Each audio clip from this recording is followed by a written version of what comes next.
வரும் ஜூலை 1ஆம் தேதி முதல் ஓரணியில் தமிழ்நாடு என்ற உறுப்பினர் சேர்ப்பு திட்ட பயணத்தை தொடங்கவிருப்பதாக முதலமைச்சர் ஸ்டாலின் தெரிவித்துள்ளார்.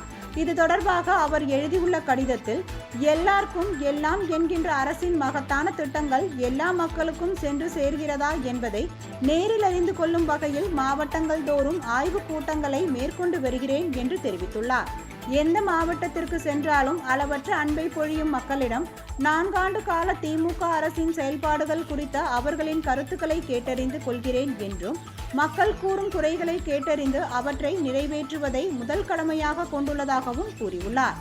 அதேபோல் கட்சியினரின் மனக்குரலை அறிந்து கொள்வதற்காகத்தான் அறிவாலயத்தில் உடன்பிறப்பே வா என்றும் தொகுதி வாரியான நிர்வாகிகள் சந்திப்பு நடைபெற்று வருவதாகவும், இதனை பொறுத்துக்க முடியாத அரசியல் எதிரிகளும் இன எதிரிகளும் உண்மைக்கு புறம்பான அவதூறுகளை பரப்பி வருகிறார்கள் என்றும் தெரிவித்தார்.